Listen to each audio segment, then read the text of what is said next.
Okay, so this is the video from the first ride that I did on Jordan. Once again, she's the 3-year-old OTTB that I got from Santa Anita, full sister to Fortune Cookie, who I had last year.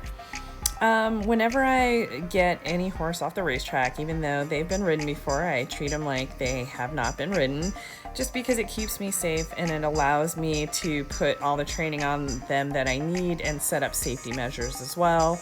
And then it just keeps me and the horse a little bit safer.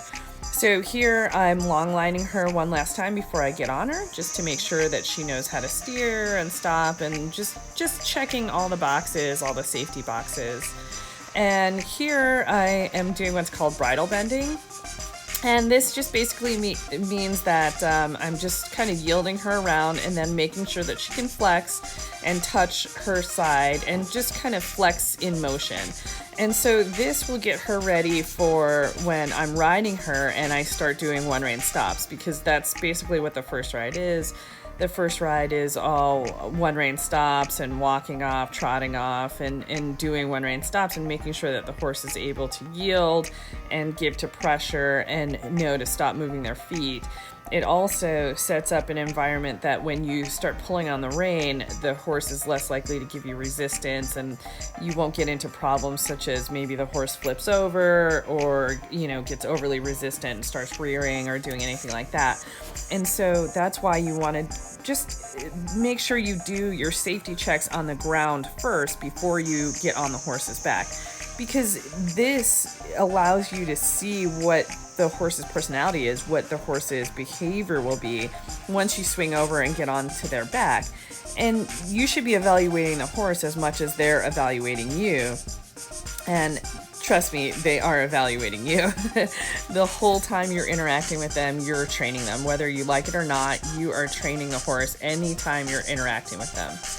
So, I've edited the video a bunch. This took a lot longer than 2 minutes to get to the point where I'm getting on her. But right there, I'm just testing it out. I've already done the Jeffries method on her, so I've already laid across her. But I'm not taking any chances. I don't want to get into a situation that I can't undo. I can ride a bucking horse, I just don't want to. So right here, I'm just checking all the boxes. I'm making sure everything's okay, and she couldn't care less, obviously. So I just went ahead and swung on, and then the first thing I'm going to do is get my stirrups, and then I'm going to start flexing her. I don't want her to get into the habit of the minute the rider gets on, okay, just go ahead and walk off. So I'm just flexing her there. I'm making sure she's giving to pressure, so that when I start doing the one rein stop, she'll be able to stop. And there she's doing a pretty decent job flexing. She's still really, really stiff. And this video was shot, a bunch of weeks ago, probably almost a month ago now. And it's so funny to see the difference in her when I ride her now. And watching this video, and I can't even really remember her being that stiff. So it's so funny. And just remember that when you're training horses, it doesn't come quickly. You have to be out there for hours and be willing to be out there for hours. That's why I sped up the video, because I know it would be boring sitting there watching me flex for 5 or 10 minutes and watching me do one rein stops for 5 or 10 minutes. It's not exciting, but that's the majority of horse training. The majority of horse training is you've got to be willing to get out there with the horse and do things that are boring. They need 1,000 hours of this boring stuff to create a decent foundation so that for the rest of their lives, they will be a good, willing partner. You just have to be willing to do the boring stuff. You have to be willing to come out and do one rein stops. You have to be willing to come out and do yield to a stop 1,000,000 times until the horse understands that, hey, when I pull on the reins, I need you to give. I need you to listen. I need you to listen to me, because there could be something dangerous ahead. You don't know. And so it's good that I'm installing all of this on her at 3 years old, because the younger you get them, the more solid that foundation can be, because that's all they know. And so they will always fall back to what they know the most of. They will always fall back to, okay, well, I know when this person pulls on the rein, I need to stop and relax. And so for the rest of her life, she will think about that. So right there, you saw that I sat down and she transitioned from trot to walk. So she right there is already learning to give to my seat, which is a great, fantastic thing. And so here I'm just rubbing all over her, getting her used to the fact that I'm there.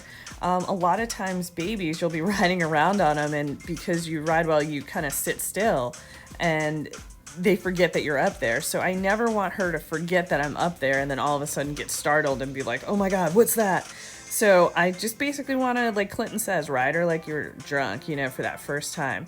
And so this first ride is going pretty much as planned. You know, she's, you know, like she's responding when I ask her to. She's trotting when I ask her to. She's walking when I ask her to. And you can see right there, she's already walking off, head down, starting to relax. And that is a product of the flexing and the softening. There is just something about flexing and softening that softens these horses' minds. And I think it almost works better on these hot, nervous horses. It is exactly what they need. It makes them go like old broke trail horses and not a lot of time. And so then you don't need all the martingales and all the bits and all this garbage that people like to put on horses. For some reason, they think that that is less stringent and less, it's better for the horse. And to me, it's whatever you want to do, but I find this method the best as far as that goes. And so here I'm just trying to end and trying to get off, and I'm flexing her, and you can see that she's starting to lower her head.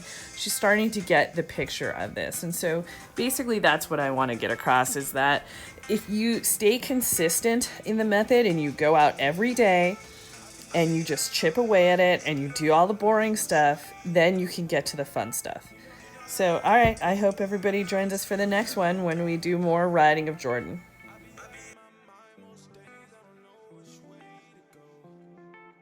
You know how I like to do when the lights go down.